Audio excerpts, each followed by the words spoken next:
This is the Mountainside Podcast, and joining us in studio for this episode is Mountainside's own Derek Dozbaba. Derek has been a friend of mine for quite some time. He's been helping me on the engineering side of the podcast for a little over the year, but over that time, I've never had a chance to sit down with him. So this was definitely a big check mark on my list and people I wanted to have on. He's an incredible artist, product designer, and just a super crafty guy. But above all that, I always enjoy spending some time with him. This was a great episode. Enjoy. It is a party. Fuck it. Let's just roll into this thing. Yeah, I agree. Dude, from behind the scenes to the hot seat. Right. Here we go. Yeah, I've been waiting for this one for like months, dude. Me too, dude. Me too. Because whenever you come in here, it's like, you know, and Tyler knows, normally you guys are here for like 10 minutes, then the guest shows up, and then it's just all about the guest, right? Yeah, I'm coming in here ready to listen and just be like as attentive as possible. And now this time I'm like, all right, I'm ready to talk. You don't have to do shit tonight, yeah, bro. Totally. It's awesome. It's all on Tyler tonight. Yeah. Cheers, man. Yeah. Cheers. I really appreciate, like, I'm so fortunate. Let me sip. I'm so fortunate to have the team that I do, you know, with you guys. It makes just having somebody in your corner in a conversation is so huge. Right. And then you guys are so dialed, and I think we have a good time in here. I hope you guys have a good time. Oh, I totally do every time. Yeah. We've recorded, God, how long have you been doing this with me? Over a year. I mean, ever since I got this office over here. How long was that? It's been about a year. Has it? Yeah. That's crazy, dude. It kind of flew by. Time really flies by. Yeah, and how crazy is it that that's how we met? So you've probably, I know, you've probably done at least 40 episodes with me. Probably. Or somewhere around there, at least 30. I'd say probably around 30. It's crazy, yeah. Did you have any idea what you were stepping into when I asked you? No, because I didn't, I knew that from the mountainside and everything, and I could kind of get an idea. And I knew you're a hunter, so I was like, and then the whole UFC thing started to make sense and all that, but no idea. I had no idea what I was really. We have some pretty fucking awesome guests in here, you totally included. Agree. So yeah, I'm excited to put my name on that door. Fuck yeah, dude! It's gonna be awesome. Next to some legends. Yeah, that door, if we ever leave this place, is going with us. Oh, whether I gotta chisel out this building's old, you know? And that's a pretty standard door. Yeah, I think so. That's why we started on the door. Because I was going to do like this wall behind Tyler over here. Oh, okay. I thought that might be kind of cool, you know, if it had just left it bare white. But then I had to soundproof it anyways. And I was like, I don't want to do it like on fabric. The door's the way to go. The door's a cool way. Yeah. Yeah, I like it. Yeah, that bitch is going with us. I don't know that we're moving, though, for a while. I was trying to buy a building down the street when it came up for sale. Yep. But they beat me to it. You know, the one above you was for rent. Oh, this one up here? Yeah, I went up and looked at it because I want to do something like I want to get some of our own merch and stuff and like have a spot. Like in here, we don't have much, right? We have the lobby and then this room. Totally. There's no like closet space. Yeah. Like there's no, Well, soon enough, I'm in talks with getting my own shop up here. Oh, really? To start a print shop and sign making and no shit. Continue to do the bolo, bow tie, accessory business as well. Dude, the shit that you build, not the shit, the stuff that you make is so incredible to me. It's like one of a kind. Yeah. And I'm just waiting for the moment when you tell me, Bobby, I'm sorry, I don't have time to fuck with you anymore, dude. Sure. So tell me how you got started in that, because these are the best podcasts because I really get to know you. I don't think we've ever sat down. If we do, we go to like the bait shack. Right. Normally the guest is with us and it's like all about them, but tonight's about you. That's what's up. So I'm always more excited about these ones. I think, not that I'm not excited about any guests that we have in, but I'm more excited about this one. Yeah. Because we've spent so much time together. Yeah. And I know you do a ton of cool shit, but it's like, yeah, now cool. we get to talk about it. It's cool to kind of have the spotlight on you, right? Yeah. I mean, I'm used to not having it on me, and I love that. I love just interacting and not having it be all about me. But man, when it's time, it's time. Yeah. Are you nervous? No, dude. I'm just excited to be here. Honestly, I'm happy. Let's go. Yeah, man. Awesome, Cheers to bro. that. Yeah. So where did it all start? I'd say it really started when I moved from Pennsylvania to Colorado. that's when I was transitioning away from all this sports life, like just from the time I moved from Iowa to Pennsylvania, it was just all sports, nonstop. What sports?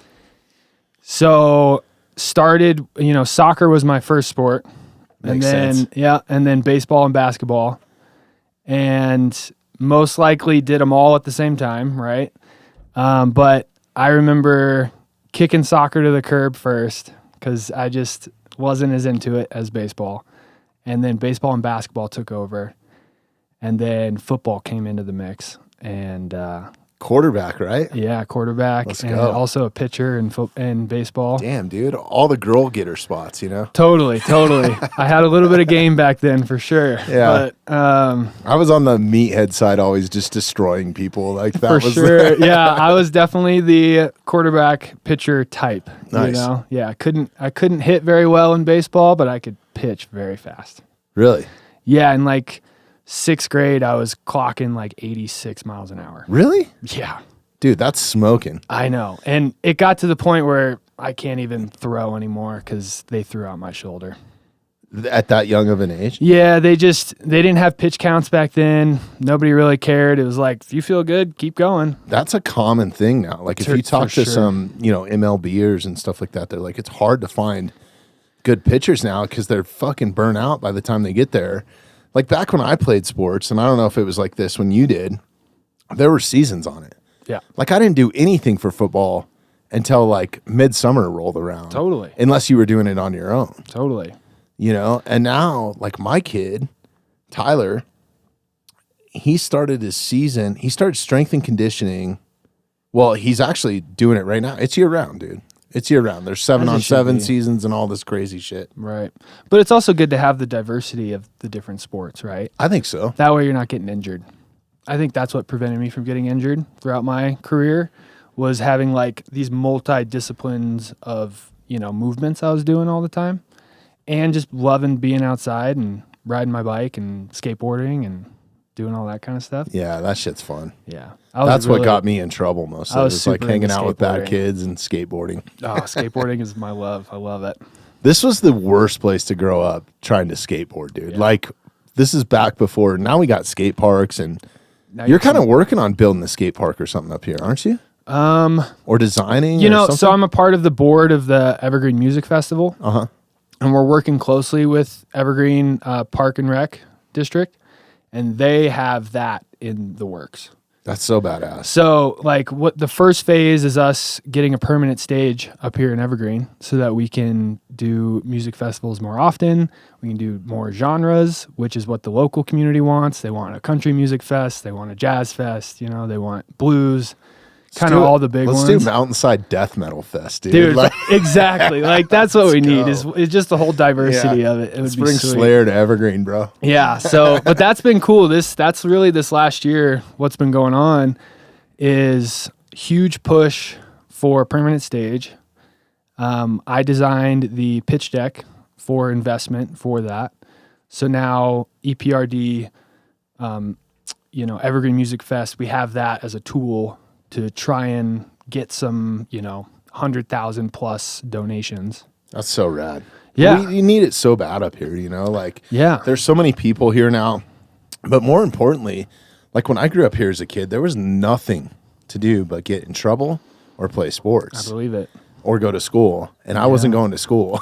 Totally. Yeah, I went to Conifer, Right. and so we would drive from Conifer to Evergreen. And Did you play football at Conifer too? I did, You yeah, did? yeah. That's awesome. Yeah, my sophomore year is when I moved here. Okay. So the start of sophomore year, I started football Damn, that I didn't know summer that. I thought- going into sophomore year. So, okay, let's rewind here. Yeah, for a minute. we're going to have to keep doing that. I know it. I know. I diverged you there for a minute. As soon as I heard skate park, I got excited because you've been telling me what's going on there. But so at what age did you move to Colorado then? So 15, Oh shit. Okay, Yep. so you've been here a while. a while. Yeah. Yeah, So you've that's- seen this town grow, and totally. when you grew up, I mean, I don't think there was a skate park in Evergreen. There was behind the high school. Was there? That one was Okay. still there.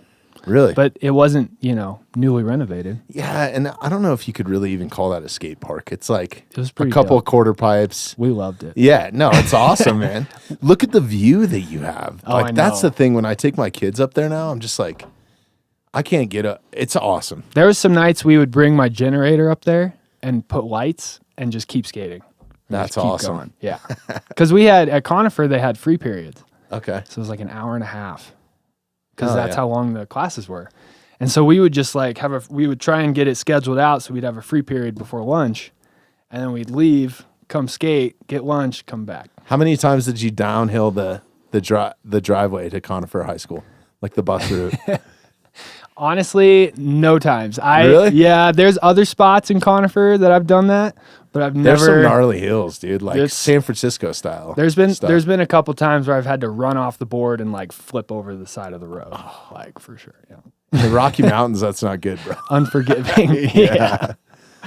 All right, so playing sports, were you always into art and stuff, and what you do now? I mean, I'd say there was always a little bit of like, oh yeah, Derek can draw kind of thing Mm-hmm. in the background of like surprising myself, like teachers in art school being like, this is really good, like, have you ever considered sticking with this? And I'm like, it's just something I tried today, like, so it was kind of a natural talent to be able to just kind of draw what I see. That's how it all started. And knowing that, it kind of felt like something I should pursue, but moving to Conifer and having the art teachers that I did is absolutely the reason why I stuck with it. Man, having those influences are so huge. Huge. And I mean, mentorship, so much. I know people mostly realize, but having a bad teacher really makes you realize it. Oh, for sure. Yeah. Yeah, they can Like somebody ruin that a just subject doesn't give in a shit. school. Yeah. Totally. That's Or- probably why I didn't like English very much. I don't feel like I had the best English teachers throughout my life, Right. And so it was always like, oh, I suck at that, or like, I just don't like it, whatever. But like science and math, I had great teachers throughout my whole career of school, and I've excelled at those things, So it is. I feel like it definitely depends on who's Yeah, teaching for sure. it and how they teach it. And especially when it comes to something creative. So I guess at what point did you decide, okay, I'm going to do this as a career, or what was that kind of like defining moment where you're just like, I think it was junior year, but so you knew that young? yeah, I was really thinking forward that far, especially because of how sports went for me. Like, to jump back again, I was in AAU a bunch, which is like the Amateur Athletic Union for basketball, and we would play some really high level people, like 13 years old, dunking, and just a couple of people that I've played with are in the NBA. Really? Yeah. That's awesome. One of them who I can name is Ryan Archidiacono. He was Who's he with play for? Villanova all 4 years as a starting Okay. point guard.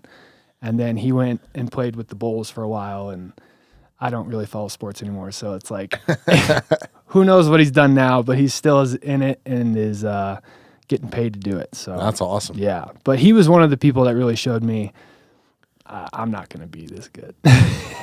Yeah, there are levels to that, especially when it comes to like something outside. Like combat sports, I feel like you can grow in pretty quick, and some guys have proved that. Yeah. I think a lot of it is that sport is built on work ethic and stuff. Right. But then, like, the moment that Derek Wolf walks in here, you just understand that there's levels to humans and size and Exactly.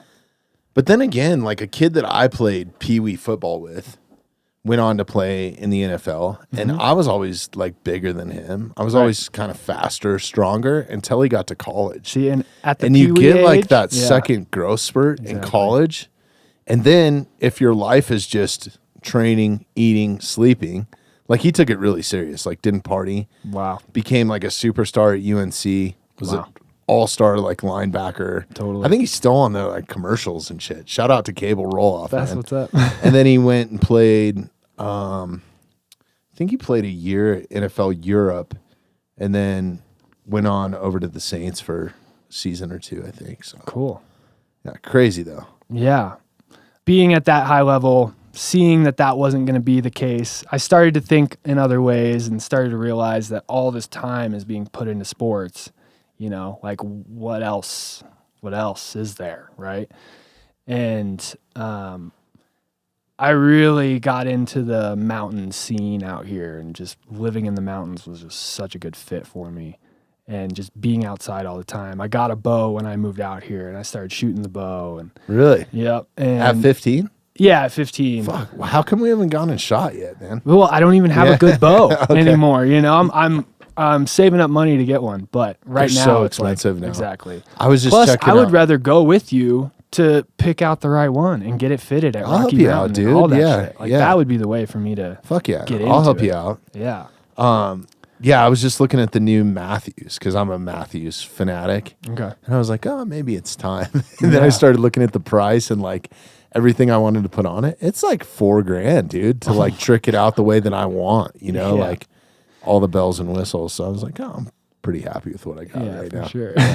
And that thing's still like just, they're hammers. Like, Yeah. that is the one thing. Like, technology's come so far. If you bought something that was made within the last couple of years, and the time to buy them is when the new bows come out, you buy the last year's model at like half the price because nobody wants it. Wow.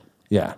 That's quite the So you can decrease in get like, value. an incredible deal on. That's cool. That's normally how I buy. I always buy last year's model. Sweet. I'm that guy. Yeah. Hey, you either work in the industry and get a discount, or you figure out a way to. Yeah. get Or you your just discount. have money that you want Or to you put in just a have dumpster money. and light on fire. Exactly. You know what I mean? I mean, if the technology is so crazy, like the Matthews that I have now, I think this is my 3rd or 4th season on it, and Nice. probably 10 animals. Oh wow. It's crazy, dude. That is and the thing still is just rock and roll, man. Yeah. Like, I went on my first bow hunt this year. that's awesome. Yeah. How was that? I've done other hunts in the past with 300 Win Mag and stuff like that, but the bow hunting's the way. Archery's cool, man, because I love it for the sheer fact of like the solaceness of it, and kind of like you're trying to be quiet, you're trying to not be out there in bright orange. Right. You don't get like disappointed when you hear a gunshot go off 2 ridges over. You're like, fucking, Right. like, Right. I You just don't know, ruined that- the whole thing. Yeah. And then I just never really cared for the feeling. Something that always felt foreign with me, shooting an animal with a gun. Yeah. Like it didn't feel right to me. Like I love to shoot guns, Totally. but it just never felt like, it was never a good feeling, I guess. I mean, it's a war weapon. It's not. Archery is more in line with actually hunting animals than guns have ever been, right? I think so. I mean, I feel like that's the case with history, is like it started with some form of a bow or rock or Right.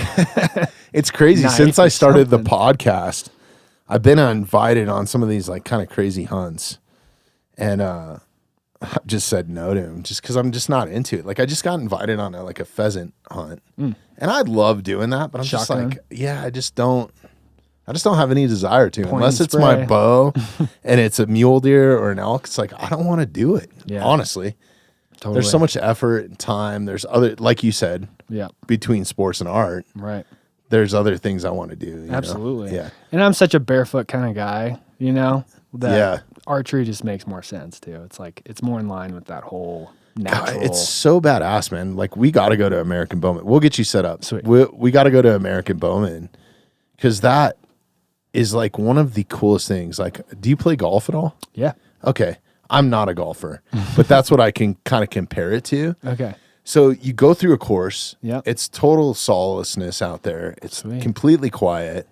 The guy set up the course. Awesome. It's all 3D targets, Oh, sick. of life-size animals. So you're shooting at caribou, moose, and the shots are not easy. Like the guys that Good. set up the course are like real bow hunters. Yeah. So there couldn't be any better training. Like if you go to an archery range and just stand on polished concrete and shoot arrows at 20 yards, like that's cool. And there is an art, there's still an art form to it, and that's still good for you to get reps. But there's nothing like going to American Bowman and like shooting off of a 50-foot cliff Down. and you're like, God, I've never like felt like this, and then the pucker factor because you don't want to like fall off the cliff. It's like it's just cool, man. It's That's awesome. cool.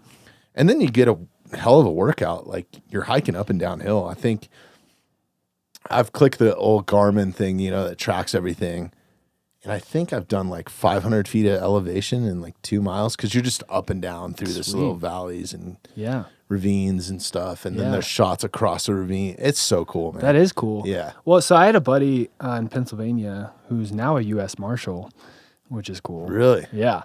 But his family owned like 14 acres out there, and they would hunt a lot. And he's the first person that taught me how to hunt. So I think at like 12 years old, I was walking around with a gun, shooting squirrels and stuff, like like doing stupid Kids shit. But man. yeah, so much fun though. He definitely was the first person to teach me how to shoot a bow correctly, and I'm very grateful for that.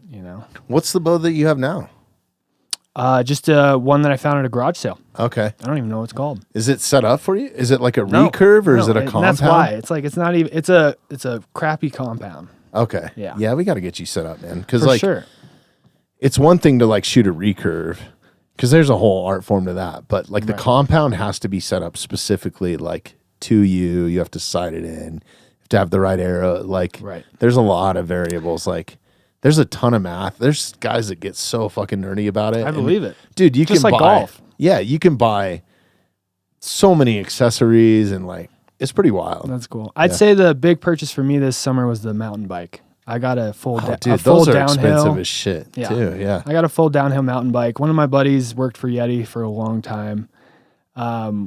He was the demo rider. They're a Colorado company, right? I believe so. Yeah. Yeah. I've done work Badass for them bikes. too, fabrication wise as well. Oh, no shit. Yeah. I've done a lot of cool fabrication work for like Red Bull, Oakley. Like building mountain bike parts and stuff, or no, like just doing things that are involved with some of the events that they throw and doing like award design. So I've designed a ton of awards for Red Bull competitions and Oakley Surf Shop competitions and stuff like that. Yeah. Oh, that's awesome. Yeah. Yeah, those are cool companies, man. I've worked for energy drink companies for years. Kind of as soon as I left touring, like I did a ton with Red Bull, a ton with Monster Energy and stuff. And they just like that whole vibe and that whole scene with like the mountain athletes and extreme athletes and like kind of like outside the box. Like they're not sponsoring NFL teams, right? Totally. I guess Red Bull has a soccer team though, right? Don't they have their own soccer team? Look that up. Yeah, we should look that up. I'm pretty sure it's like I think it's a U.S. like it's a pro soccer team. Red Bull has their own ski now. They do? The Van Deer. Really? Yeah, it's okay. Augment. I didn't know that. Augment is a ski company. I'm a ski nerd as well. But Augment is a ski company out of probably Austria. I'm not completely sure. I'm sure if it's Red Bull, it's definitely Austria. It was like Stokely is here, like at the top, and now Augment came into the picture, and they were already like above Stokely in some ways. Okay. And then Red Bull just came and bought them up, and now it's called Van Deer. Right.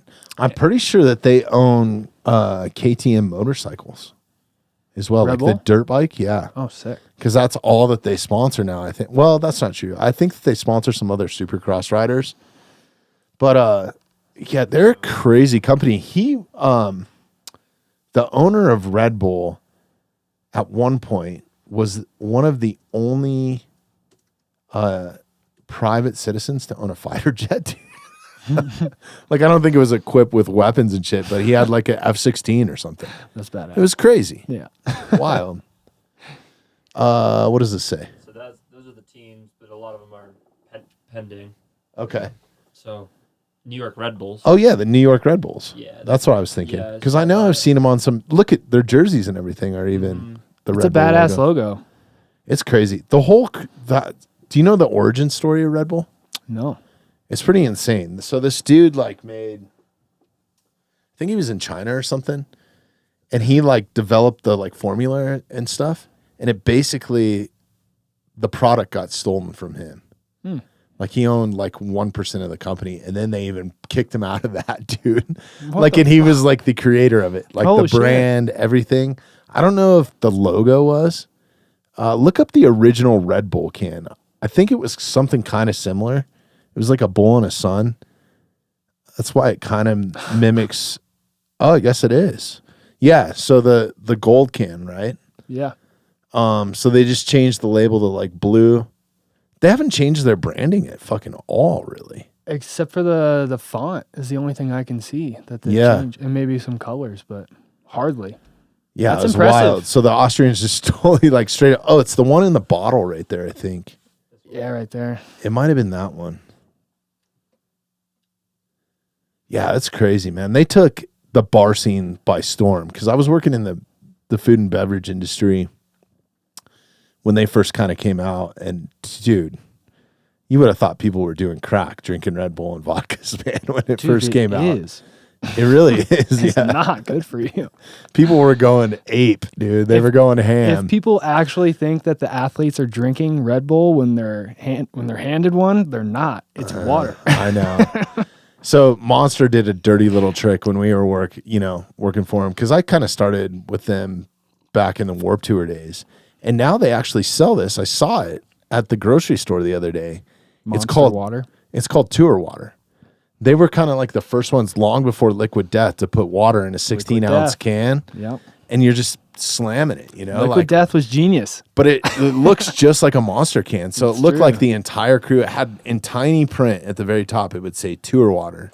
But it was in the green and everything. Same sort of like logo or font or whatever. Yeah. So it just looked like all the rock stars, and everybody up there was just pounding in the crew, was pounding monsters, but it was Tour Water. That's the whole point. point. And I got addicted to it, like to the point because I worked for them for so long, for like probably 4 or 5 years. Of just drinking water out of Just a can. out of an aluminum can, man. It's good. It's so much better for you too, I think.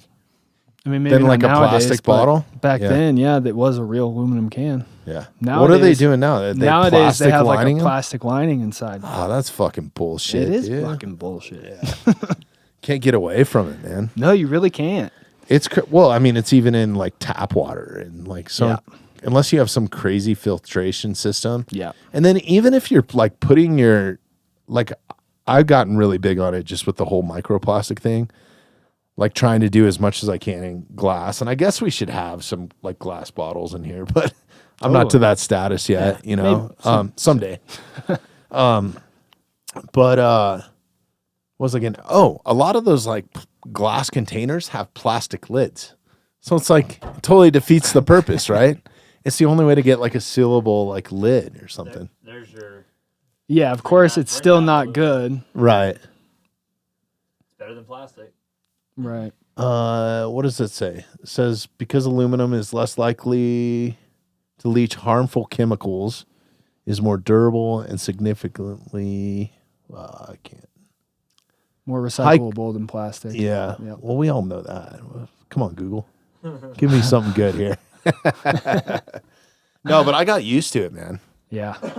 And we would just crush cases of it. Dude, I used to. Those gigs were so much fun with Red Bull, just like the shit that we would do. Like I did, it was the 60-year anniversary of the Air Force. Mm-hmm. So Red Bull did this sponsored thing where they wanted to tour every base because the Air Force was doing like air shows at every base to like celebrate it. Totally.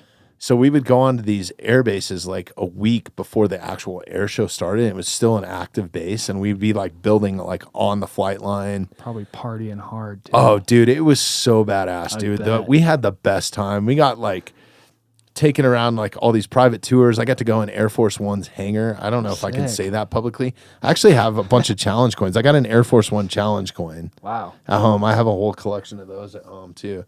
And those dudes were just like so stoked to see somebody that wasn't military. Right.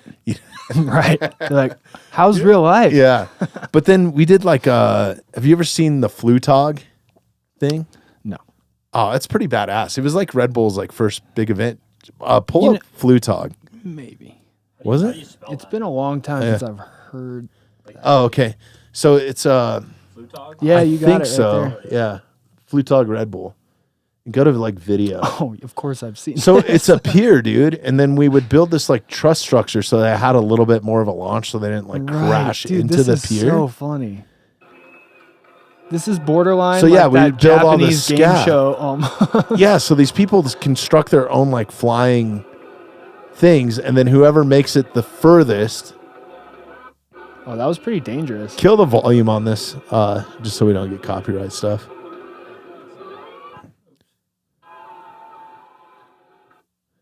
Yeah, it's wild, dude. And none of these things make it like more than like 20, 30 feet. So when one does, but look at the spectators, man. Wow. It's insane. Like we did one in San Diego. We did a bunch of like air races. I don't think I ever knew it was called Flutog. Yeah. But yeah, I've definitely seen many What the fuck videos is that of this. thing, dude? Dude, It's some of just this like shit is straight. so It's like funny. throwing a rock off of there, you know? Like some of these things. It might as well be thrown. There's like no engineering in that at all, bro. No. It's like a log or something.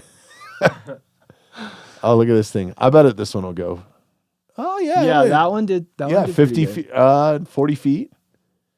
Yeah, so they have those little pylons and like the rescue team, but everybody's just getting fucking hammered and just watching destruction. Like there's nothing funner than watching shit get destroyed. good. Totally. Yeah. Iowa State Fairs. They used to have a car there that you could take a sledgehammer to.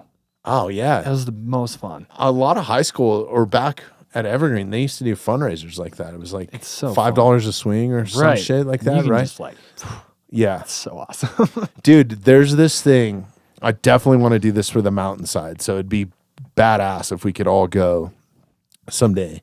I think it's a 4th of July thing in Alaska or Canada where they just launch these cars off this cliff, dude. Look at that. Yep. Look that up. What is that thing called? I think it's like the Alaska Carhuck. Is it? Sounds about right. Dude, Alaska's so badass anyways, but Yeah, I'm trying to go out there soon. yeah, dude, watch this. So on the 4th of July, like you can't afford fireworks. So they just take all the shitty cars and just fucking launch them off this cliff.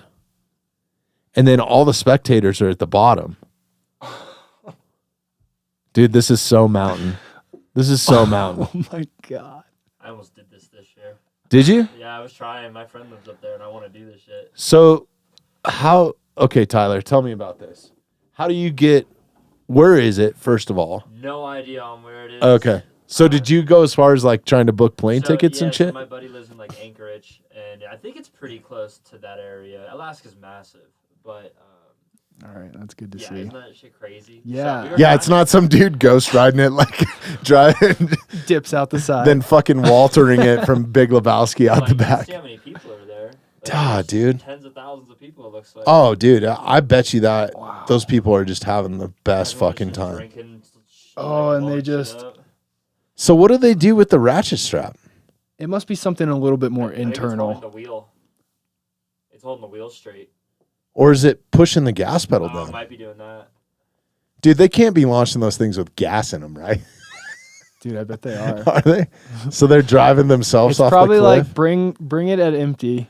Look at that, bro. Yeah, Is that a that's so 4Runner? fun. Let's go. American flag and everything. That would be the best way to just get rid of your So shit car. dope. That's America right there. That is Fuck America. yeah, dude. That's so funny. Let's go. Yeah, I if wanna we go could- to that If we so could go bad. to that, we should. Dude, look at that. That is insane. Those I things love are it. flying like hundreds of feet. Oh my God. I don't know. This might have been a little before your time, but what really got me into like kind of dirt bikes and kind of that punk rock thing, and then I ended up working kind of in that industry for a while, was there was these guys making these videos called Crusty Demons of Dirt. And they did like 10 series, and it was just freestyle. It was skate videos for freestyle and motocross guys. Sweet. But there was like a comedy element to it, and they used to like do shit like this. Nice. But to turn this into an event where it's just car after car, Like, how entertaining is that? dude, could you imagine that in person? Because it's like one thing to watch it on here, but like in person, I am kind of a firm believer that we're not the only ones, or I'm not the only one that when you drive by a cliffside, you're like, woo, holy shit, that would be crazy. Yeah. Or like when you're on a ski, a ski lift, you're like, ooh, dropping from here would suck. You know? Yeah. I think we all think of those things. a little bit, right? little bit, I like- think you have to be a normal human being just to think what I like, mean. yeah. But I've always just loved like destroying something is so much fun, man. Like I was not early on in my career, I was not the best influence on rock stars, dude. Let's just put it that way. Cause they had endless money and I was like, bro, you know, it'd be rock star, you know, like building them up. And I'd already been with a bunch of artists. So That's like so there's, funny. you get enough alcohol in you, you know, you do I mean, stupid and living shit. in the mountains too, like just hiking up the mountain and then rolling a rock down it is. Dude, that was some of the funnest So shit I ever did fun. as a kid. And sometimes we probably rolled some that were too big to roll, Yeah. right? Like Kids need to realize that taking it out can be full very trees. dangerous to do this, but hey, there's certain places where that's what by this all is, means, dude. Like yeah, for adults, exactly. right? Like basically, That's how that feels. yeah, That's how that feels. it's super rad. We got to go to that. Start looking up some details, dude. Buy us some tickets. Let's Yeah, see. let's just buy the tickets let's right just- now. Yeah, we should just look it up. I think it's free to go. Like it's just a big celebration. They Okay, do we fireworks just got to and know shit. what day. I think Right. there's like a lot of vendors and stuff you can buy drinks from. We should hit them up and be like, yo, let us come out and we'll be like That would be sweet. the hosts of it or something, or we'll do some episodes there with like the car launcher guy or whatever, you know? It's like, yeah, this is how you do the ratchet strap, and then then you just let her fucking rip, bro. Yo, get me on a mic for that thing. Yeah, Yeah, let me let's go, commentate dude. the whole thing. Let's do it. Let's That do would be commentary for awesome. this thing. That would be so rad. That would be rad. We'll get some celebrities out there, dude. We'll bring some of the UFC fighters, a couple Yeah. rock stars. Let's do it. They couldn't say no. Yeah, hell no. We'll bring some hot chicks. That's so funny. Yeah, let's do it. For sure. We're going to put a pin in that for 2025. We'll see. It might be 2026, but Yeah. 4th of July is just around the corner, really. Yeah, for Like, sure. It's crazy how fast time goes. Oh, I'm sorry, we totally Halloween. dove off. It's okay. We'll get back to it. Yeah. Halloween, Thanksgiving, Christmas. Like It's a blur. insane. Yeah. And then all my kids' birthdays are like right in between all those holidays, too. That's so it's tough. just like, it's insane. I'm a September birthday. Are you? Yeah. My During birthday hunting is season, the start bro. of fall. Yeah. Is my birthday. So that's my favorite time of year. Yeah. Honestly. I do too. I don't know. The older I get, the more I appreciate all seasons. For sure. Except for winter sometimes. I'm like, fuck this. Like in February, dude, I'm ready to go to the beach. you See, know? and that's where like you just haven't, gotten addicted to skiing or snowboarding yet. Yeah. I mean, I used to as a kid. You know what I really like doing is split boarding. Yeah. Because I have this badass split board, but I like the solaceness of it, just like bow Yeah, hunting. totally. I like going by myself. Getting out there. I don't want to go like anywhere where I have to worry about avalanche shit. For dude. sure. Like I'm And there's- not going extreme like some of There's plenty of places to enjoy backcountry. Oh, just skiing. right here, dude. Exactly. The fucking golf course, you know? Like we get a big enough snow, Yep. head up in one of those open space parks, and you can Yeah. have a fucking awesome ride on your And way out. I mean, so I snowboarded for like probably 8 years. Okay. And the reason why I transitioned to skiing again was because of backcountry, being able to tour up yeah. really easily. It just makes more sense skiing. But I have plenty of friends that split board and they love it, and by all means. But like I still love skiing. Yeah, I've thought about it, man, because especially like I'm actually wearing the hat tonight. Yeah, the Icelandic hat. I go down there and just look at Ben's skis, and they're just like so fucking badass, dude. And they look like too many snowboards, really. Like the way that they're designed. I'm like, God, that looks like so much fun. It's true.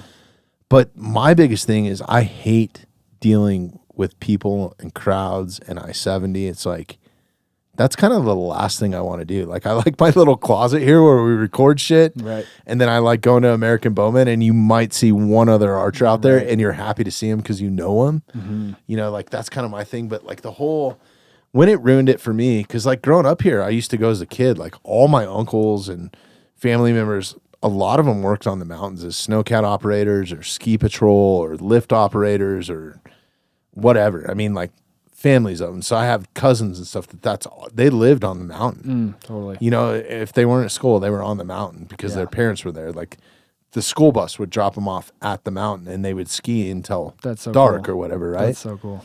And they were so badass. And so I always had like free lift tickets and passes and stuff like that. And now a lot of those people aren't in the industry. So I Yeah. have a hard time like A, paying for it. Yeah, that makes sense. And then B, it's gotten like, it's so different, man. You're right. It's so different. I've since high school and being able to ski everywhere out here, like Yeah. on the weekends during high school with friends that grew up out here that really knew it.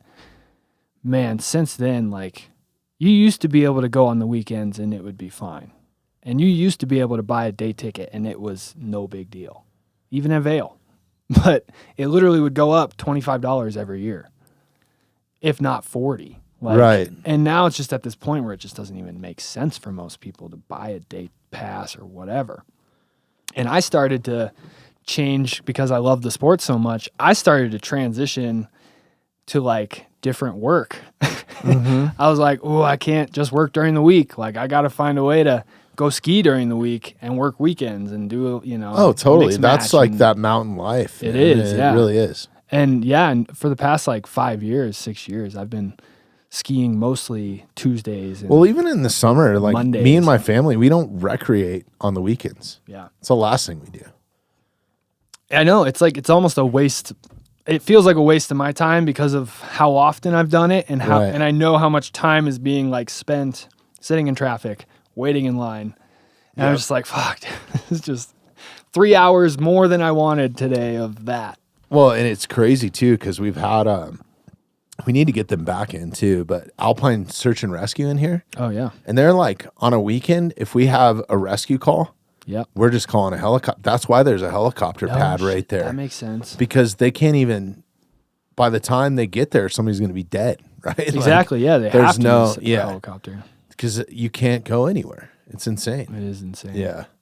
All right, Pretty let's wild. transition Okay. back. Yeah, so getting back into art, because I think Art and design. the stuff that you make is so cool and so unique, but you do much more outside of Dozbaba design, right? Dozbaba. Dozbaba. I'm sorry. It's all good. I'm going to butcher your last name. So I probably do all the time. Because like the wood working and all that stuff is so cool. But beyond that, you've done murals, you've helped design gyms, you've done just all this crazy stuff. Like, Yeah, I didn't know products. you designed awards for those companies. For sure. And that's what I was saying is they're kind of on the upbeat of just like designing something cool that even the athletes get it and they're like, this is fucking awesome. I Right? love award design. Yeah. It's a very cool place to be because it's like from just pure drawing to experiment to creating it. Like, because you're doing something that'll test your woodworking skills or whatever, like CNC machine, laser cutter, 3D printer, whatever you're using to get to that next step. Because sometimes it would be like design something 3D printed, like in 3D, use that to create a mold, and then the mold turns into the award, right? With like a higher quality material. So you have like a template to kind of go off of? Yeah, or? I mean, I'm just, so basically like going from wanting to be a fine artist to really wanting to like loving the mountains so much to wanting to be kind of a product designer for outdoor companies. That's where kind of my path went. So it all started with like fine art, painting. I still like to this day just want enough money to be able to just like take 5 months off and create as much art as possible, you know? But it hasn't happened yet, and it's all right. Yeah. So until then, I'm going That's to the keep artist. designing products and doing industrial design stuff. Yeah, right? man, that's the hardest struggle. I mean, I still struggle here. Like sometimes it's really realizing, like taking a step back and realizing what you have too, Exactly. I think. And like, it's cliche as fuck to say, but it's like enjoy the journey a little bit too. Exactly, You know what I mean? Like, Because But yeah. I'm building so many other skills that will like make that time when I'm ready for it so much better and so much cooler. So, yeah, the transition for me from kind of going from like, I want to create fine art gallery products to being more in the mountain realm of things was just going head in with fine art. Went to CSU for a year for their fine art program with like an interest in mechanical engineering because I need to be a product designer, right? Like that's what those two things are. It's like the ability to draw what you're thinking of, but also execute on this level that's very precise. right. And so that's what industrial design is like the creative side of engineering. So designing like mountain equipment or useful like camping stuff from a tent or like snow jackets Yeah, or like so what? one of the guys I'm working under right now and who I was like apprenticing in a way under when I first started was somebody that designed like all the BCA backcountry gear, right? Okay. So like the beacons. Yeah. So it's not just about like how the beacon works, like that's where a lot of engineering comes in. But my side of stuff is like how are you gonna place it on the body? How does it feel in your hand? Where are the buttons? How does it look? Right? Yeah. And then how is it actually gonna get manufactured to be a product? Yeah, it's got to kind of look outdoorsy too, right? Exactly. Like those or Garmin just like, things. Even or just like, futuristic or cool or, whatever. And I got to learn a lot from the guy that designed all that stuff. And it was super cool just kind of like seeing his process and, getting That's to use super the rad. same programs and all that stuff. But yeah, I've always had a dream here that, let's talk about it off mic, actually. yeah, Because I had like a grander vision for the mountainside much more than, I don't know if I've talked to you about Probably this. not, dude. Okay.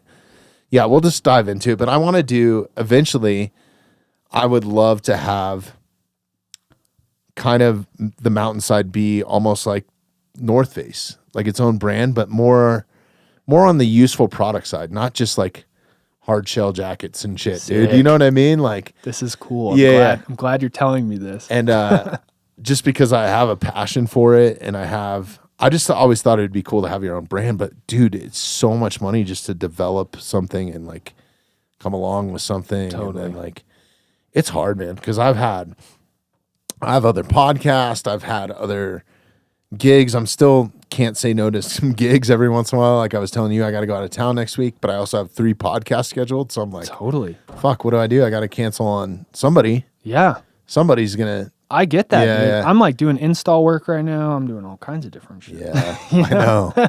So it's been hard, but I've just really like, I get, that shit stresses me out too for some reason. It's like, God, I want to do this. I want to do that. But then it's like, just focus on what you have. So I'm just focusing on this. So this is what got me to this point is like, just focus on this. Right. It is hard to do. Yeah. When I committed to the bow tie designs that I created, Yeah. which started for a friend's wedding for the bow ties, and me having access to a full shop to create it and experiment and all that, like this Tyler, year, pull up Derek's website, man, so people can see so that we are can talk watching about it. this. Oh, we got to do that, dude. pull up. You guys got to the have art the of shit bow out of me tie. and fucking launching cars off of a Yeah, cliff. so just stay on this for a second. But so over to the left, this is like a bunch of different designs. These are so fucking cool, man. Like, And- I would not wear a bow tie or a bolo tie, but I would wear one of yours. good. I mean, honestly, dude, everybody I've seen in them looks amazing. And it makes me really proud every time, right? Because just even designing the right shape took forever. It took so long. Oh, yeah. I remember seeing, like, I look back at my first sketches of it and I'm like, oh my God, those look terrible. And then you just get to this point where you start to actually get it to be something you could work with. And then you 3D print it, you laser cut it, and then you can actually see how it looks and manipulate it and all this and that. So like the whole idea was to make it look, like the shape of a bow tie, but different. I took a bunch of the different designs of bow ties throughout history and meshed the ones I liked. Yeah, if you're just listening to this, go tune in at hour mark. Yeah, it's Dozbaba design. And check this out because these are so cool. They're so unique. I thought the coolest thing, like being a fly fisherman, like that's one of the things that I love to do. Like the fishtails that you made, dude, was like just so Yeah, you'll see. mountain, dude. It was wait awesome. for it for a second. But yeah, it's cool. I mean, that's like one of the mushroom bolo ties I designed. Uh-huh. And that it just looks so sleek. I love it, and I'm always so dirty. Like my work in general, I'm always just like covered in dust, dirty, whatever. And then the contrast to me, like dressing up and looking fashionable that's my favorite part is kind of that contrast of stuff. So honestly, did you do all the graphic art for this? everything, dude. That looks awesome, man. Yeah. So I've been messing around with trying to like let people know that, okay, here's the design. Dude, what the fuck are you doing in here with me? Here's man? all the different wood combinations you can choose for that design. Yeah. And then it goes even further with like the different braids and Tyler, stuff like that. Sorry, I don't want to cut you off. Go back down. What's this fox thing down here that's like... This is some artwork that I've done.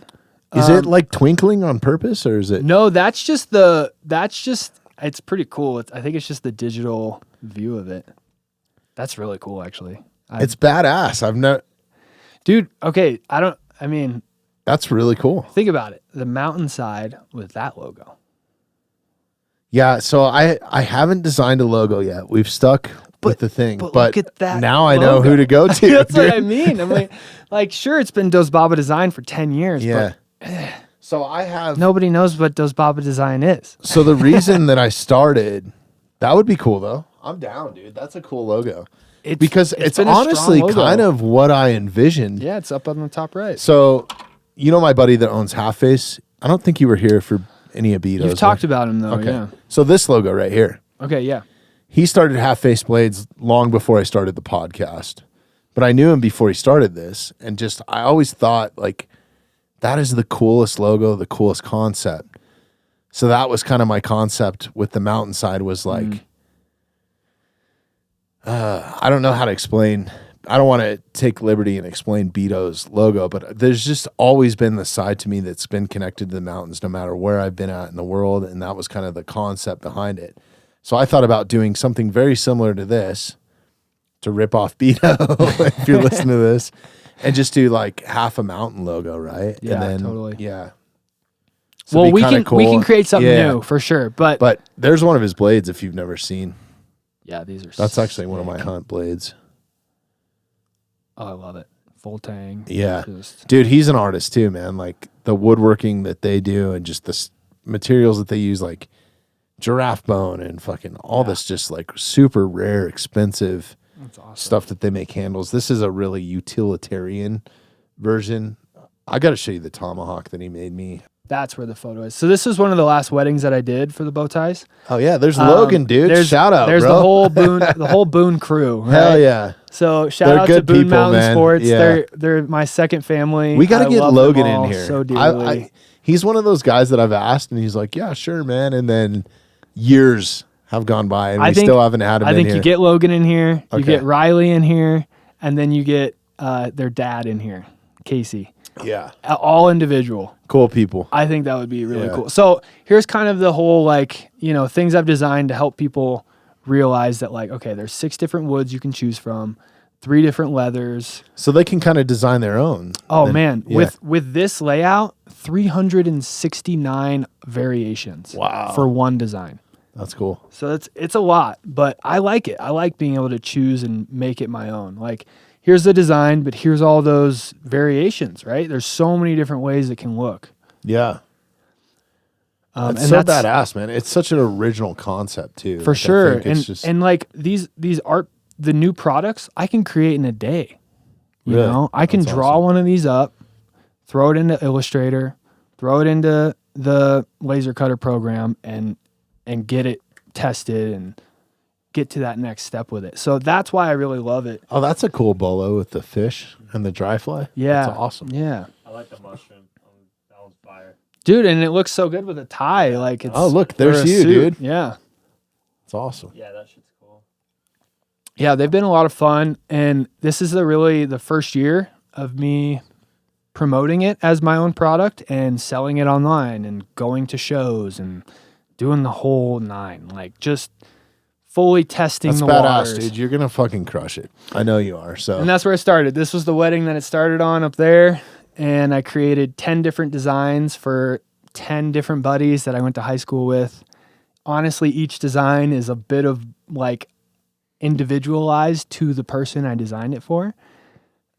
In my own way, like they probably don't understand it, but I do, sure. Some are symmetrical, some are different, some are different flowers, different combinations of stuff. Like, I like the topo map stuff too. It's Yeah. super cool. honestly, that's what's tough is women want to see men in floral stuff. Men don't want to buy floral stuff. Go figure, dude. There's this weird thing where I'm like, I'm well, guess offering who's it, controlling right? it? Yeah. And I'm like, here you go, boys. Like, you need this. You don't know you need this, but believe me.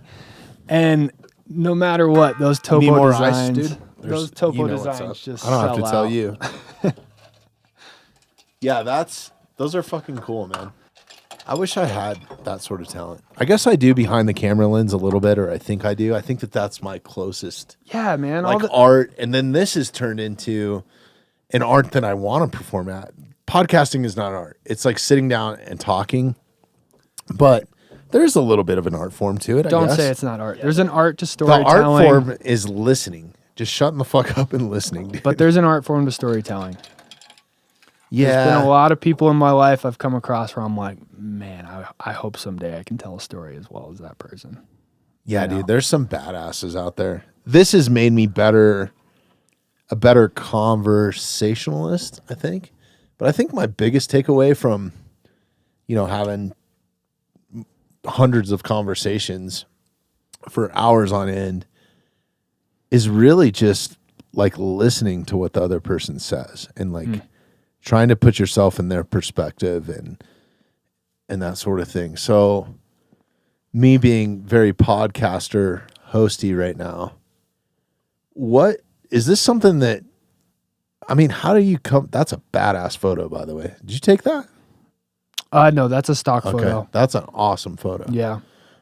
I guess, what is your kind of like art process? Because this is always something that fascinates me. This is a good one right here. Whether I have a photographer in, a blade maker, there, I even have my own kind of process or like mindset that I need to be in to create stuff. Mm-hmm. And I've been creating a lot of our own reels lately because there's a little bit of art form in that. Like, what part of the conversation I thought was cool, and then overlaying it with some video stuff, and then doing like just kind of getting into that in a fun way, a way to be fun and creative. And some of those things are fucking crushed, man. Like, Yeah. but it's fun for me to make those. And they're time consuming as fuck. Dude, like, that's the part that gets me. yeah. Some of the free work we got to do to promote what we do is hard. Dude, that's half the battle, man. It really is. You know what's crazy? Vincent van Gogh, right? He never sold a painting until he was dead. Not one painting. Wow. That's a true artist, I think. True artist. That's somebody Bro, that's just creating his- to create. His first commission that he was ever going to get of all time, they put it all up in this gallery. Put it all in, built this gallery for him, all the shit.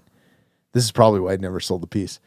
He fucking went in with a knife and slit every painting because he wasn't happy with his own work. So it's like not being afraid to destroy your own.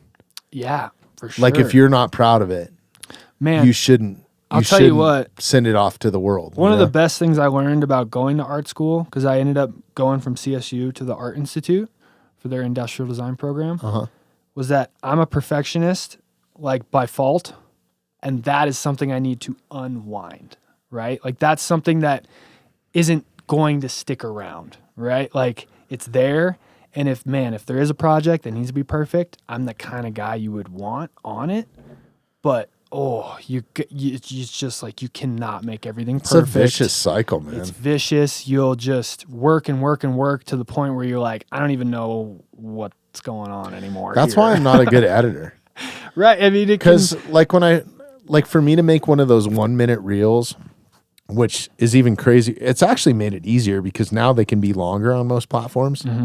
Like, I think YouTube just went to a reel can be up to like 2 minutes or 3 minutes. They are increasing it. Something like that, right? Because to tell a story in 1 minute is so fucking hard, dude. Sure, it's so hard to have something like that is a true test.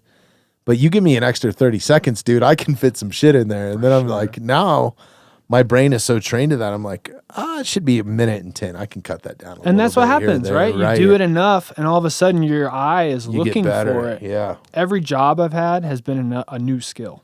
And that's been something that's like, I might not have the most money, but I have a fuck ton of skills. And I'm so grateful for that because I've just focused on no matter what job I'm doing, like what kind of skills am I getting from it? And how is that like kind of rolling into this bigger picture for myself? That's such a great outlook, man, because I take like my work ethic and everything. Yeah. And attribute to everything I've been successful in. For sure. Like, I've had a crazy career in rock and roll. I know. It's cool like, to insane, hear about. Dude. Yeah. But now I'm just like, could give two shits about it. Like, I hate to say it that way. It's still fun, though. Right. I couldn't imagine doing a regular job. I mean, I couldn't imagine being a doctor or a police officer or a lawyer or like a punching a clock. It's just not me, man. I bet that job though helped you really train your mind to like recognize how much goes into something. Well, right? I've seen so much production, Yeah. like so much like beyond production. Like Right. I've done MTV Movie Awards, Massive stuff. the Super Bowl halftime, bro. Exactly. Like what we build in 7 minutes, like that was always what was fascinating to me is how fast you could build something that was just like breathtaking, that people didn't have any idea what went into it or how long or anything. But literally, the Super Bowl halftime, you have 7 minutes from the time that the players walk off the field To set up. Dude, I was at Super Bowl 50 and I was yelling at Peyton Manning, get the fuck out of the way so I can roll the national anthem stage, like out onto the field. Like you're in the way, dude, and you're on my team and I don't want to hurt you, but like get the fuck out of the way, dude. Like, and you have to be kind of like that asshole mentality to kind of make it in that career because the timelines are just like, there's no margin for error. True. It's unbelievable, man. And if you fuck up the next guy behind you in the next piece. So when I would do the Super Bowl halftimes, we would rehearse for weeks. Wow. Of rolling in. You'd rehearse on a practice field just like the team. And then just like the dance. we were there before the teams even showed up or were decided to go to the Super Bowl. Man. So we would watch like the last round of the playoffs was like our only day off when you worked on the Super Bowl halftime show. And then you're like, fuck, dude, the Broncos are going. Like, it was so exciting. But then we would rehearse on the field. And then you got show designers. Shout out to the show designer at the Super Bowl halftime, true professional. But then all of a sudden they're like, you know what would be better is if we change that. But then they have little models of the shit. They're like, no, what if we roll this piece in? We could maybe shave like 2 seconds off of that. And it's like a collective creative, like. Then you have the TV people that are like, oh, yeah, we want to get the shot from here. Like, it's insane, dude. What they do in 7 minutes is unbelievable. Like, I mean, it wins Emmy Awards. Yeah. No, it's cool. And I think a lot of people don't realize that even just for like a music festival, how many months of preparation or even a year of preparation goes into that. Only for like the people running that show, just like at the Super Bowl, are the first ones there at 6 a.m. and then the last ones to leave at 10, 11 at night. Or going the next day. Like I got a picture of me on the Super Bowl 50 stage. Like if you go to my Instagram, it's pretty badass. It's the next morning. And we did, so the way that it kind of works, and I knew this going into it because Super Bowl 50 was like my 8th or 10th Super Bowl or something that I had worked on. And I had some guys that have been doing it for like 35 years, and they're like, if your team is going, you basically want to do everything that you can. So we did the pregame, the postgame, the Lombardi Trophy ceremony, like all that shit. So that gives you a credential to be on the field. Like I was standing on the sidelines for all but 2 minutes of Super Bowl 50. It was crazy. It was so awesome. Yeah, people pay a lot of money. Go to my Instagram, Bobby F. Marshall, real quick. People pay a lot of money. I just got to show you this photo. I'm proud of it. But to take it all back full circle, what I learned from that was having the confidence. Like I feel like I can talk to anybody. Yeah. And I turned down so many times they wanted me to do like, it's probably all the way at the bottom, Tyler. Like all the bands I've been with, they're all shooting a DVD. They're all shooting a documentary. This is kind of back prior to social media being really big, right? And like shorts. And now everybody's followed with a camera all the fucking time. But I would always not sign any sort of paperwork or agree to any extra money to do like an interview or something. Because I just saw like guys that I worked with that worked their asses off and were artists themselves totally get taken out of context on, you know, they made them look like a dumbass, like a partier. Right. And these are people that are like true professionals, man. Yeah, that sucks. So I was like, I never wanted to be that, but I could talk to anybody. I could talk to a film producer. I've spent a night at a bar with Leonardo DiCaprio during Obama's inauguration. Wow. just because I was a guy like drinking at the bar. Right. You know what I mean? And like, I didn't give a fuck that it was Leah. I don't either, dude. I don't get starstruck. Yeah. I have been a couple times. Have you? Like, I don't think I've ever been starstruck. I think I told a story. It may not be on here, dude. I should put it on here. This is the bottom right here. Yeah. I don't know. I don't know where it's at. I changed my Instagram because it used to be private because I had all kinds of pictures of my kids and stuff on here. That's but a good reason once to I make did it the private. podcast, like I don't want to subject them to. So I think I got rid of How a bunch interesting is it that so many people are like starting their kids out as a way of like them becoming popular on social media? Like some of the shit that my daughter, Holy my shit. 6-year-old watches on YouTube, I'm like, what are you watching? Right. You are not watching that. Holy shit. Dude, there's kids that are like, 2-3 years old that are YouTube stars. Yeah. And I can't imagine having that life. I mean, it's got to be somewhat fun for them, but I just look at the bullshit that's going on, and it's just a sales tactic from all the like toy companies and stuff like that. They're unboxing stuff, getting new toys all the time, playing with them. And kids are so hooked on YouTube, man. Like, I don't think people realize how big of a marketing scheme that is. It's much more than like, dude, in the 80s, it was if you were on the back of a cereal box, dude, you were fucking golden.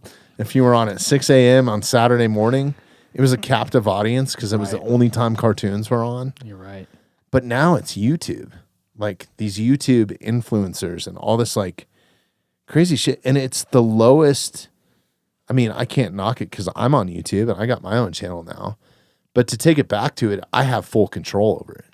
Like those other productions, I never had control of. I was just a piece of it, right? Right. So I never wanted to like fully put my name or my stamp on it. Like I've always had the envisionment of having like my own type of show. So that's where I guess podcasting kind of resonated. But it took me a while to realize that because I just had the blinders on. I was like, okay, yeah, I think I want to do this. Yeah, for sure. But all those experiences, but to take it back to like these YouTubers, man, like some of these kids, it's insane. I know. It's mind blowing. And you look at the views, like now that we've gotten monetized on YouTube, I know how many views it takes to make money. Oh my God. So you start looking at the money that they're making. These kids are slaves, basically, I think, like they're not like slaves like in a cobalt mine. Like there's way worse. But still, at the same point, like I've just never wanted to. I want my kids to chase their dreams. Yeah. No matter what it is. Like I would never want to influence that. And I'm sure that I have, especially when they were younger. I was like, hey, let's go fly fishing. And now none of them want to go fly fishing, Dude, that's the part that gets me. Yeah. But they'll always know how to do it. And Well, I no, guarantee and- you one day, full circle, they'll come back. They'll come back. Yeah, you're right. Because they'll realize they're addicted to it and they'll need to get away. Yeah. I mean, But it's just from trying to promote my stuff on social media, I grow addicted to it. You post one thing and you're just like checking it all the time. you can't do that. That's what I mean. You I can't know do it. I'm I a shelf little it. bit addicted to it. Yeah, I shelf it. And I'm literally right at that age group where I was the last one to use a floppy disk in school. I was the last one to use that Mac. I was the last, like, it just kept, every year was an evolution of technology. When I was a kid, I was a latchkey kid. We didn't even have, like pagers weren't a thing when I was a kid. Totally. And then, once I was in high school, pagers were a thing, I think. It was like the first thing. Like, the cool kids had pagers or the drug dealers did. One of the two, dude. And that was it. And that was still like, that was like super technology back then, I know. dude. You're like, oh, somebody's trying to call you. Yeah. So you used to have to like go to a payphone or like come up with a plan, like a circle back plan. Like, okay, dude, if we get split up, meet here at 10 o'clock. Which is pretty badass, right? Like, totally. You're on your own, right? Like, if shit happens, meet me here. Yeah. Because you're on your own. Nowadays, it's like, you're monitored. And Oh, if you yeah. get lost, call me because Yeah. you're monitored. Like, it doesn't matter. Straight up. Straight up. It's insane. If you have Siri on, it's listening. Like, it's crazy. But back to social media, really the only reason I have it is for the podcast. And I'm very fortunate, man. We've had a ton of guests reach out to us through social media because they've seen something that we've done or somebody that we've had on. And it's a way for our audience to kind of get some behind the scenes stuff or get a visual aspect to the podcast.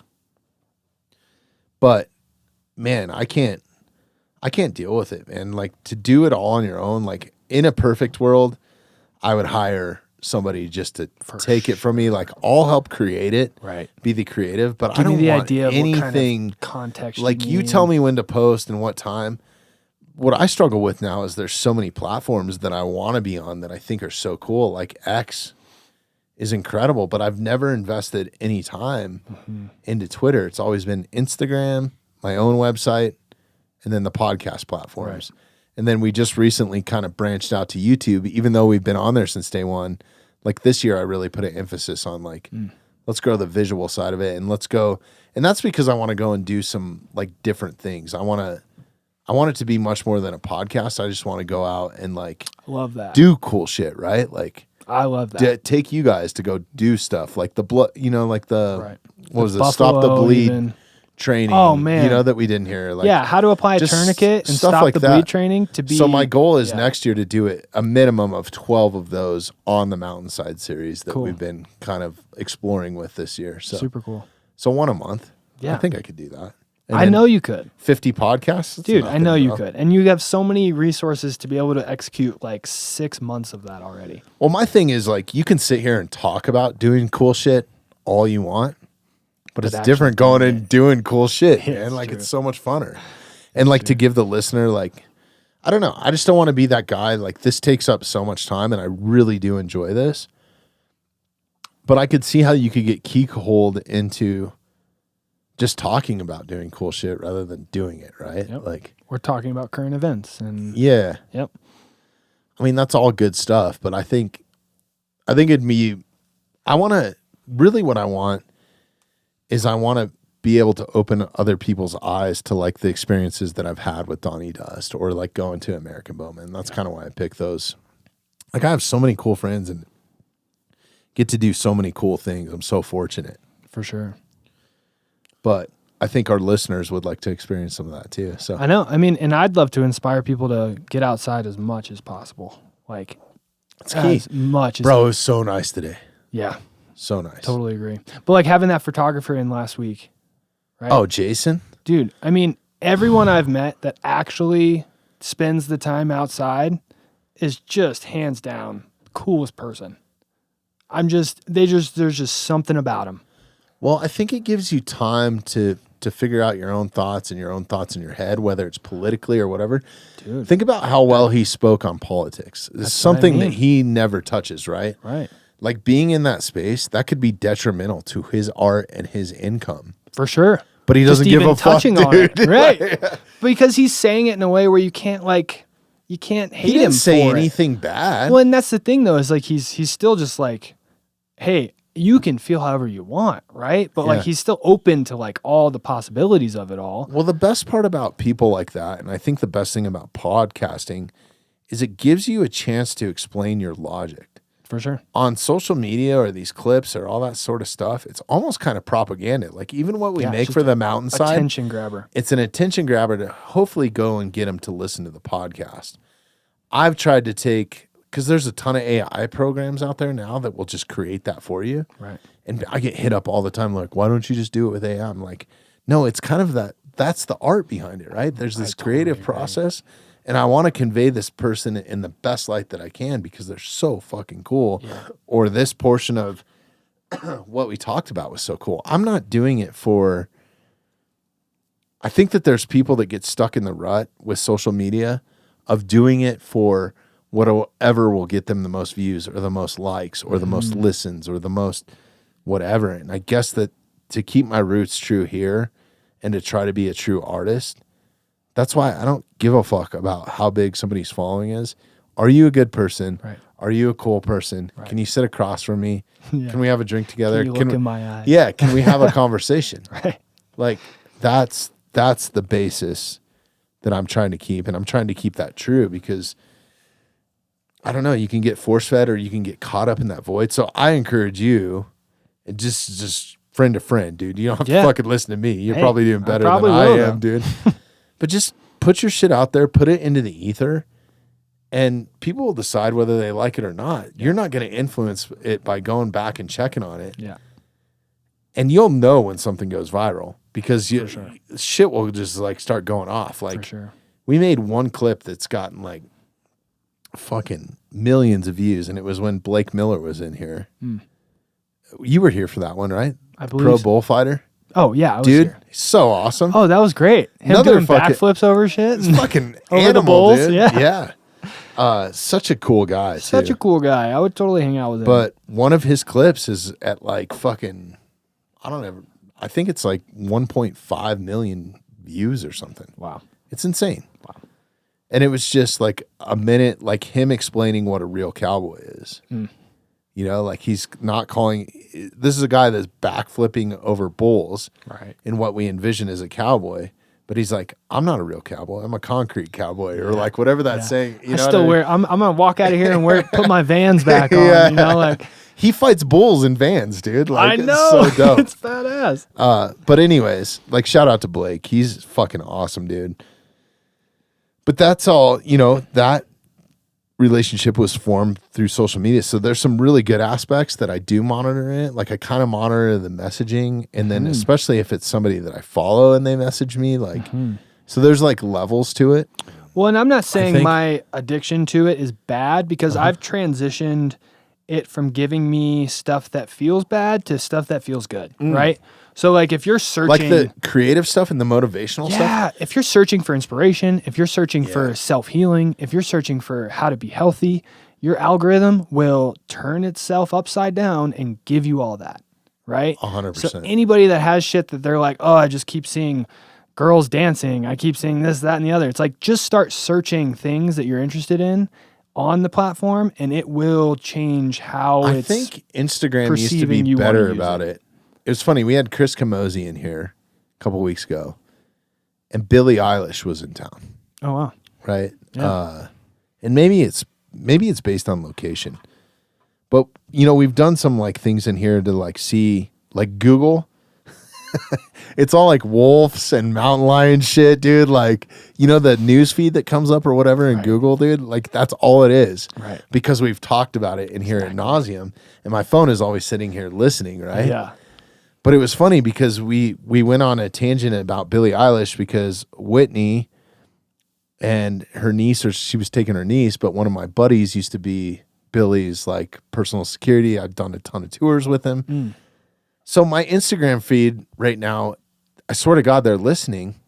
Oh, for sure. Because there's Billie Eilish all over my Instagram feed Now, if you don't want it to listen, just turn off Siri.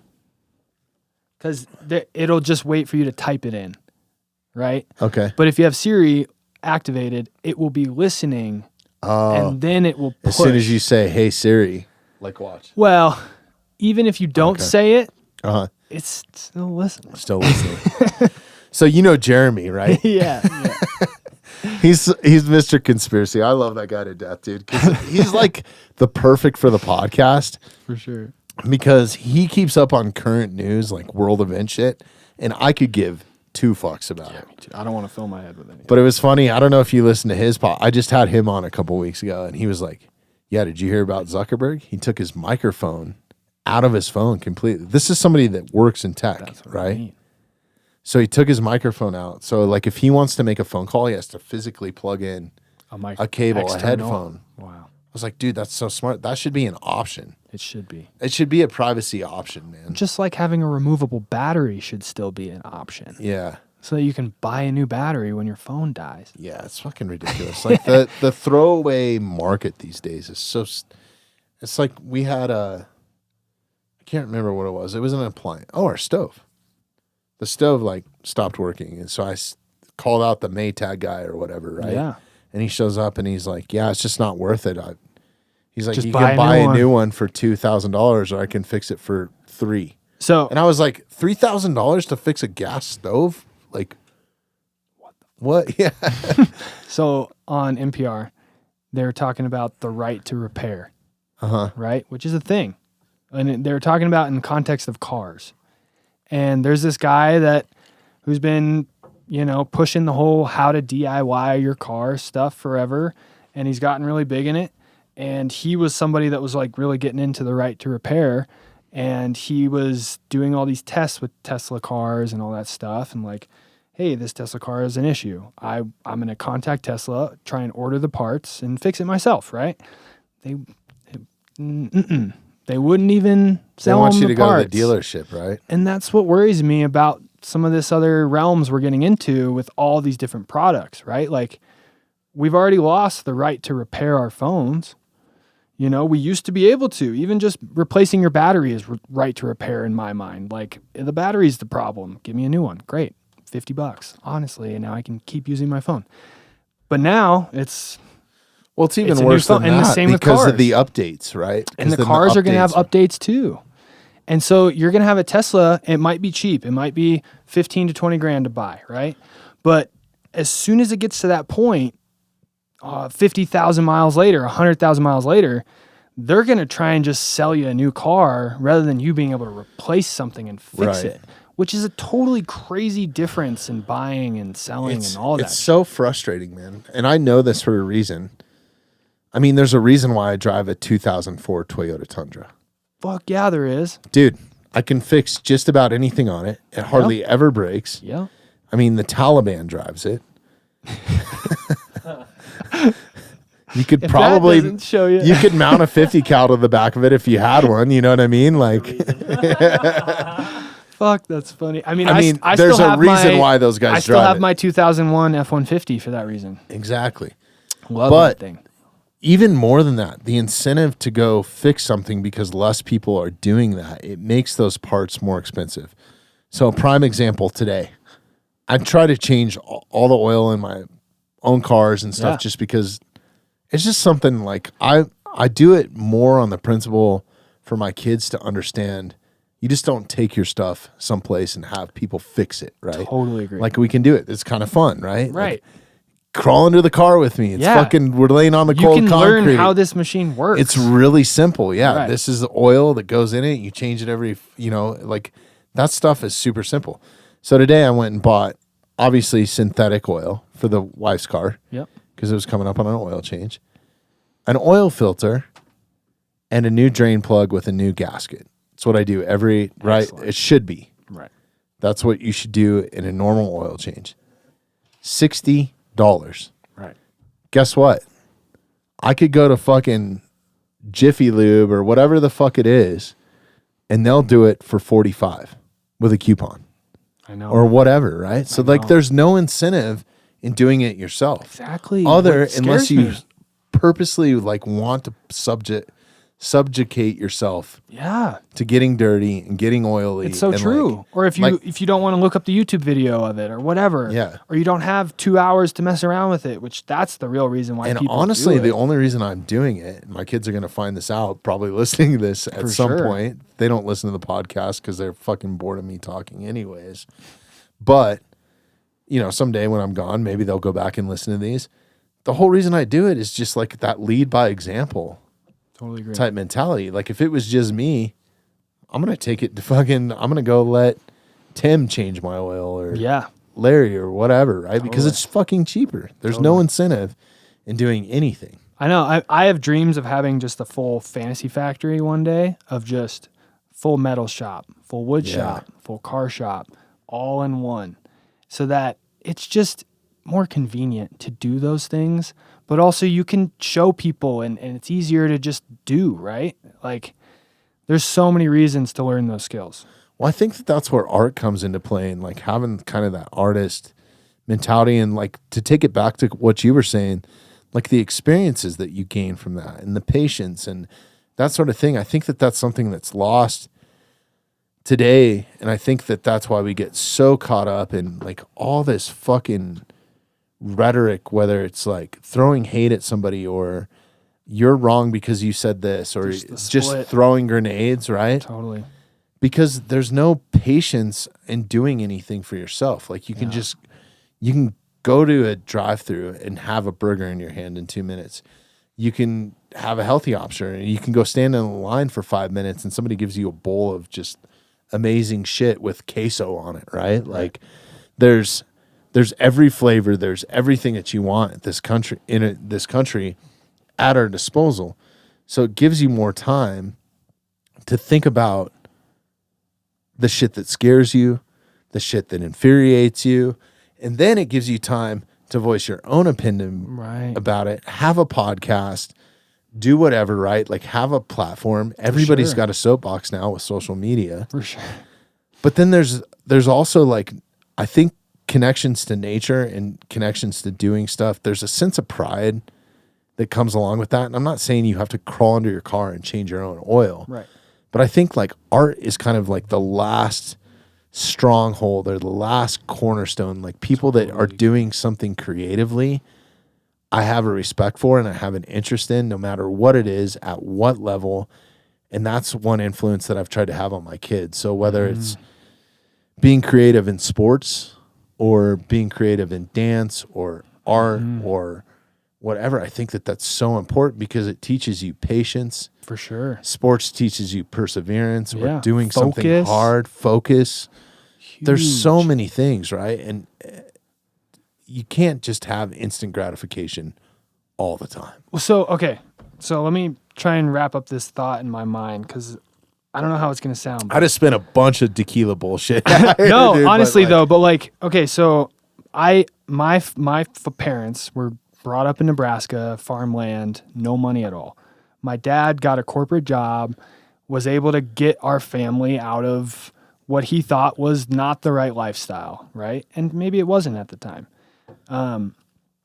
He got us to move to a place in Pennsylvania called New Hope, Pennsylvania. Super cool, artsy town filled with a lot of rich people, right? Mm-hmm. So all of a sudden I'm going from like, pretty grassroots Iowa to like ritzy Pennsylvania. And to quickly wrap this up, like 8 years of living there, almost 9, and then coming to Colorado and seeing kind of the difference of like the East Coast, West Coast, and the Midwest again. So different. My sister and I were viewing all kinds of schools, trying to make a decision on what school we wanted to go to. And we had this preconceived notion that the school we were just at was like very too ritzy. Just like everybody there was just like, oh my God, like, holy shit, you've just had everything handed to you. And, there was this whole vibe around that, right? And we were just like ready to get away from it. And when we finally decided on the foothills mountains that we were going to live, and we had to decide between Conifer and Evergreen, we chose Conifer. And we went to Evergreen first, and I remember like getting the same exact vibe as New Hope, Pennsylvania. Yeah, you're hating on all the Evergreen kids. And honestly, I have a lot of awesome Evergreen friends that don't fall in line with this, just like in New Hope that don't fall in line with this. No, but I totally get it. But it comes back to like having a car you can work on. Like if I'm a parent and I have all this money, which I hope to have someday, if I'm going to have kids, I want to have all that money. Mm-hmm.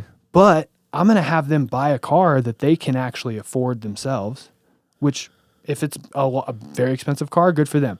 But it's most likely going to be like a Camry or something like that.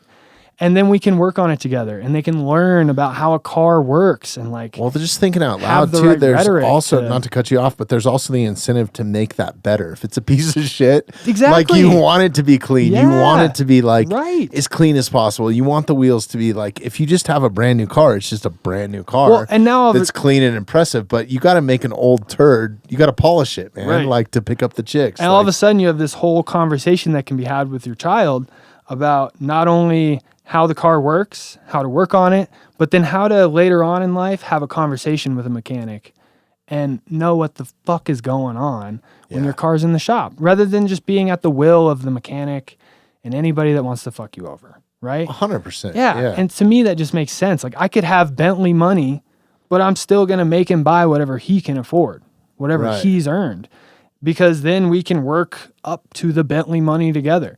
Right. And at the whole time of him working up, I could have a shop where we could make it easy. Well, I think that it also forces back to what I was saying is that forces creativity. Those experiences kind of force people into being creative, whether it's in storytelling to get a chick to hop into your Ford Pinto for sure, or your Ford Fairlane and explaining to him why it's cool because you can smell the gasoline while you're in the front seat. Like, you know what I mean? Like, who wants a new car when you could have this old piece of shit? Like, That's what I do with my Tundra. It's the Right. best thing ever. Totally. I could afford a new truck. Totally. I want a new truck. Well, and I what's want my interesting to Tundra. me is like it's having a parent that went the corporate route, and then him not knowing all these skills that I have now, and me like needing to learn them, and just like with or without him, I think and just that's a doing big thing. whatever I could. I saw a really, really good thing the other day, and you'll understand this if you ever have daughters. But I have 2 daughters, man, and like my biggest fear in life is something bad happening to them, right? And I know what men are like. I know men are sharks, and I know how deceivious they can be, and like that sort of thing. And I can't remember. I'd love to give them credit for this, but I follow so many people that are influential in a positive way, whether it's with kids. A lot of these guys are former military that have operated at a high level, so they've seen some shit, and they also are proactive in their kids and making sure that their kids are experiencing things in life that will make them strong and resilient in case they ever do have to face a problem. But a lot of this stuff goes right back to the parent. So this guy was just saying, like, we live in this age where you don't talk to your kids all that much because they're captivated by their machines, devices, and there's no getting around that, dude. They're going to get outside influence, but like just having a conversation is a lost art. So just talk to them. Right. All you have to do is talk to them. Right. Like, and then See what they're interested in. Yes, exactly. And then be supportive of it, because what a lot of these young predator males or whatever is they're feeling that void. Yeah. Right? Whether it's through Snapchat or whatever. That's true. And that they're talking to guys for hours on Snapchat that are showing them that attention, that sort of stuff. But it's like the human connection is so much more. Yeah, it's true. I like think that's you don't why go I seeking podcast. it. You don't go seeking it if you have it already. Right. But if you don't have it, you're gonna try and find it. Right. And it's like if I didn't have I don't know the if skills, I explained that right. I mean, but if I didn't have the skills, Yeah. I would try and find them, right? And like if you had that void, you're gonna try and fill that void. Yeah. I mean, I think you explained it well. Yeah, and that whole comparison is the thief of joy is one of my favorite sayings of all time. Yeah, I agree with that. Because I think that that's another big thing, especially with kids, social media, art.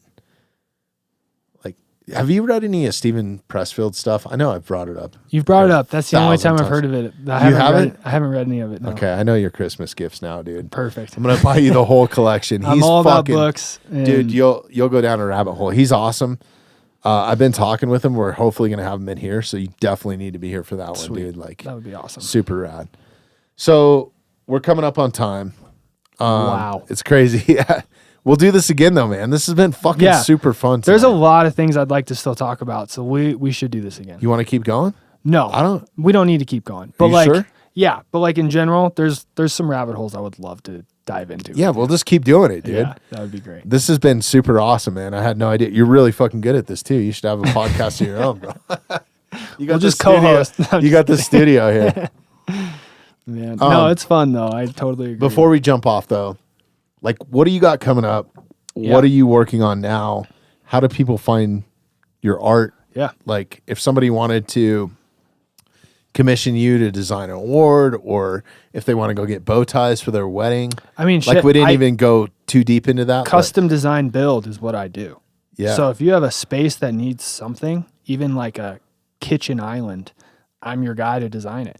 Whether I install it or not is different. I can be that guy, or I can be the guy that gets you the plans to build the thing that you want, that you're envisioning.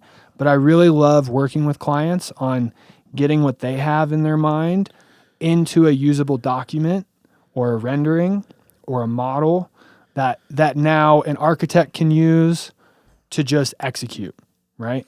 That's where the passion for me is helping people do the thing that I can do naturally, which is I have an idea. How do I make it a reality? That's awesome. Have you ever thought about live show design? Probably haven't thought too much about it, no. But it would be cool. Well, I should introduce you to some people, dude. Yeah, for sure. I would love that. Because I'm sure that it's a diamond in a rough, dude, to find somebody that can that's passionate about something like that. Sure. So right anyways, now, what yeah. I have going on is I'm contracting for a company called Layout Millwork and Design. And this is the same guy that I was talking about apprenticing under for a separate company. This is his company. And so him and I have stayed in contact over the last decade. But super cool company. We have 3 CNCs in the shop, full wood fabrication, bunch of 3D printers, and we just make shit happen. And it's awesome. It's awesome. So right now we have a project working for One Up Arcade Bar, which is the adult arcade. And this is definitely the biggest one that's ever been built, the coolest one by far. And we're doing all the work to make it look like a freaking spaceship as soon as you walk in. So as soon as you walk into these doors, it's going to be like tunnels, these like cool CNC'd out boards that look like it's a circuit board all around you. And then you walk in, there's going to be arcade bar everywhere, and then a huge wraparound bar that we've designed. And the whole thing, we've done all this. We're going to be doing all the soffits, all the walls practically with all this like CNC'd out like computer. It kind of feels like you're in some kind of space age thing. And we're just making this space totally badass. And That's badass. It's so cool. So real quick, drop your website and how Yep. people would contact you, your Instagram, Yep. all that stuff. Super easy to find me because not many people have the last name Dozbaba. Yeah. So if you just search, I'm going to have you record your intro. if you just search Dozbaba Design, which is DOZBABA, you will find all of my avenues, platforms, whatever. You can see this right now. We're looking at my portfolio from work that's done, 12 years ago till now. And super fun. I love everything about designing. I love everything about, making somebody's idea come to life, including my own. And the install work's been super fun because it's kind of like, here's what somebody else designed. Now make it work. And you just get to throw in so much expertise to it. Right now we're looking at a jacket I designed to accommodate a chest-mounted GoPro. Oh, that's sick. So this is something that's not out there. The idea is that when you're wearing, go down a little bit, on the one up there where it says build up, when you're wearing a GoPro over top of your jacket, I'm a fashion guy. You look like a dumbass, all right? And so not to have hate, I'm just saying there's better ways we can do Rule this. number 1 is look cool, dude. And also you have all jackets have this membrane where you're breathing, a breathing technology. And so if you're putting straps over it like a backpack, You're sweating through it. You're sweating. Yeah. It's preventing it from breathing. I have the same problem. Okay. We'll talk about that later. So this is a cool design where it's like, let's just bring things underneath the jacket, find a way to, move the zipper, make an enclosure that allows it to be. That's sick. Yeah, it's GoPro a cool should jacket. buy this from you. I know. There's been a couple times where I've almost been able to talk to the right person, but Dude, we're gonna do this again. Let's wrap it up on that note. This is so badass. Dude, I learned so much about you tonight. You're so creative. I'm so thankful, man. Like everybody that I have in here helping me has some sort of art form or something going on outside of whether it's culinary or Tyler makes music, you do. Yeah. It's fucking awesome, man. So I really appreciate you guys. I appreciate you, Derek, for always being there, man. It's great having you in my corner. And you've just spurred up a whole bunch of new ideas for me to go out and get like government grants or something, dude. perfect. So yeah, let's keep crushing it. Definitely go give Derek a follow. Follow him on Instagram. There's tags in the show notes. Go check out the bow ties.